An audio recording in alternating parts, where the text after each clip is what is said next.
สวัสดีค่ะวันนี้นะคะแพ็กก็มาพร้อมกับคอนเทนต์ดีๆเช่นเคยนะคะสำหรับคนที่ใกล้จะถึงกำหนดการคลอดเข้ามาทุกทีนะคะว่าเรามีวิธีการสังเกตตัวเองยังไงว่าระหว่างการเจ็บท้องจริงหรือว่าเจ็บท้องหลอกนะคะหรือที่เขาเรียกกันว่าเจ็บคันเตือนนั่นเองมีลักษณะที่แตกต่างกันยังไงนะคะถ้าใครมีประสบการณ์หรือว่าพี่ๆเพื่อนๆที่แบบเคยผ่านการคลอดบุตรมาแล้วก็สามารถเข้ามาแบ่งปันแล้วก็แชร์บอกเล่าสู่กันฟังได้นะคะก็คือจริงๆแล้วมันจะมีอาการที่ค่อนข้างแตกต่างกันชัดเจนค่ะแต่ว่าถ้าคนที่แยกแยะไม่ออกอ่ะก็อาจจะรู้สึกแบบตอนนี้เจ็บท้องเตือนแต่ก็รู้สึกไม่สบายใจก็จะรีบไปหาคุณหมอนะคะซึ่งคุณหมอก็จะตรวจเช็คคร่าวๆนะคะถ้าสมมติว่าเราเป็นการเจ็บท้องเตือนเนาะเขาก็จะตรวจเช็คแบบความดันนะคะตรวจปัสสาวะชั่งน้ำหนักแล้วก็ตรวจปากมดลูกนะคะว่ามีการเปิดหรือยังแล้วก็ตรวจยอดมดลูกของเราค่ะว่ามีขนาดเท่าไหร่แล้วก็ดูว่าเรามีความถี่ของการแข็งตัวของหน้าท้องมากน้อยแค่ไหนนะคะเพราะฉะนั้นก็ส่วนใหญ่แล้วถ้าสมมติว่าเป็นแค่การเจ็บท้องเตือนนะคะที่ปากมดลูกยังไม่เปิดหรือว่ายังไม่ใช่การเจ็บท้องจริงเนี่ยคุณหมอก็จะให้เรากลับบ้านไปพักผ่อนก่อนนะคะเพราะว่ามันยังไม่ถึงเวลาค่ะคือบางคนอาจจะเกิดขึ้นก่อนได้แต่ว่าบางคนอาจจะแบบ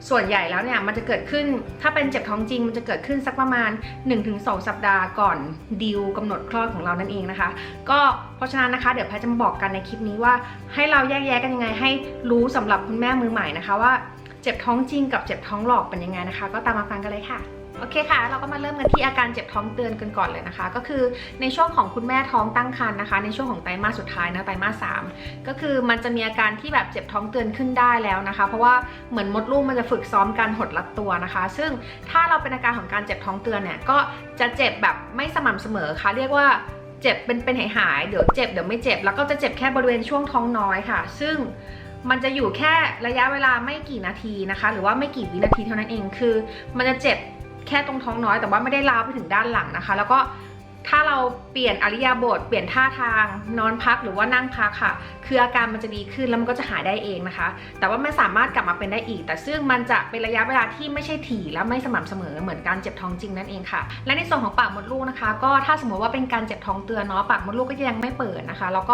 จะไม่มีเหมือนเป็นมูกเลือดที่แบบเป็นตกขาวที่ปักบนกับมูกเลือดนะคะออกมาจากทางช่องคลอดจะไม่มีตรงนั้นนะคะซึ่งเห็นได้ชัดแล้วก็แตกต่างจากการเจ็บท้องจริงมากๆนะคะเพราะฉะนั้นก็คื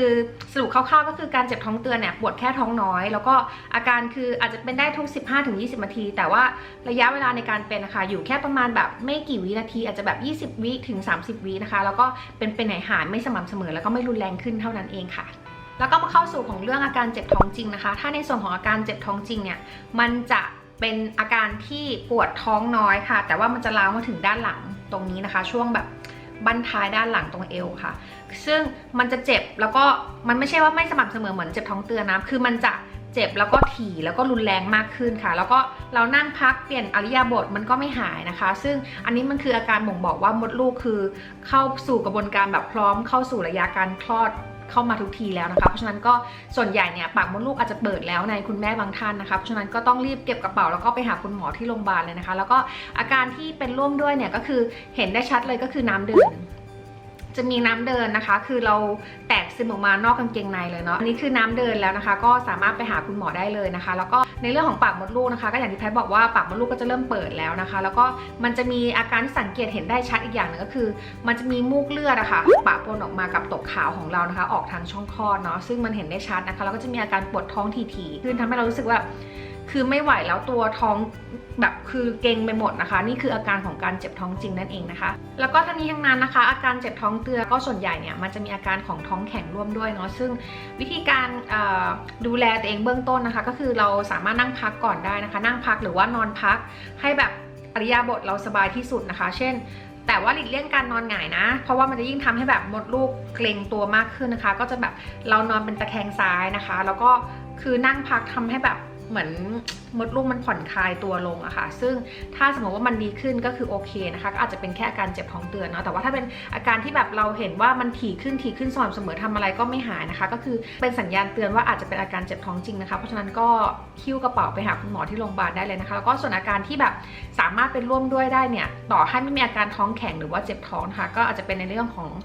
น้ำเดิน หรือว่าเรารู้สึกว่าไม่รู้สึกถึงลูกเลยลูกดิ้นน้อยลงมากนะคะอันนี้ก็คือเป็นอะไรที่แบบต้องเฝ้าระวังแล้วก็ต้องไปหาคุณหมอด่วนนะคะไม่ว่าเราจะท้องแข็งหรือว่าไม่ท้องแข็งเจ็บท้องหรือว่าไม่เจ็บท้องนะคะคือต้องไปหาคุณหมอเพื่อตรวจเช็คร่างกายโดยด่วนนะคะว่ามีอะไรที่ผิดปกติกับร่างกายของเราหรือว่าลูกน้อยในครรภ์หรือเปล่านะคะแล้วก็จริงๆแล้วเนี่ยในอาการของการเจ็บท้องเตือนนะคะมันยังไม่ใช่ระยะเวลาที่เข้าสู่การคลอดนะคะอาจจะเป็นแบบอีกสักเดือนหน้าหรือว่าอาจจะเป็นในช่วงต่อๆไปซึ่งมันยังไม่ใช่เร็วๆนี้นะคะก็ถ้าสมมติว่าคุณแม่บางท่านรู้สึกว่าเจ็บมากจริงๆอย่างเงี้ยค่ะก็สามารถนอนพักหรือว่านั่งพักเปลี่ยนอิริยาบถให้เรารู้สึกสบายนะคะอย่าแบบทำอะไรที่แบบเดินมากเกินไปหรือว่านั่งนานเกินไปนะคะคือพยายามทำให้เรารู้สึกว่ารีแลกซ์ที่สุดเนาะแล้วก็คุณหมอก็บอกว่าสามารถกินยาพาราได้นะคะเพื่อช่วยบรรเทาอาการเบื้องต้นไปก่อนเนาะแต่ว่าถ้าเรารู้สึกว่าเราไม่ไหวจริงๆเนี่ยก็ต้องลองไปปรึกษาคุณหมอดูนะคะก็หวังว่าคลิปนี้จะเป็นประโยชน์ให้คุณแม่ท้องมือใหม่หลายคนได้แยกแยะว่าเจ็บท้องจริงเป็นยังไงเจ็บท้องเตือนเป็นยังไงนะคะก็คืออย่างที่แพทย์บอกคร่าวๆนะคะสรุปอีกครั้งหนึ่งก็คือเจ็บท้องเตือนมันจะไม่สม่ำเสมอแล้วก็ไม่ถี่ขึ้นแล้วก็ไม่รุนแรงขึ้นนะคะเป็นหายได้เองเนาะแล้วก็ไม่มีมูกเลิกตกขาวแล้วก็ไม่มีน้ำเดินร่วมด้วยนะคะส่วนถ้ามันเจ็บท้องจริงเนี่ยก็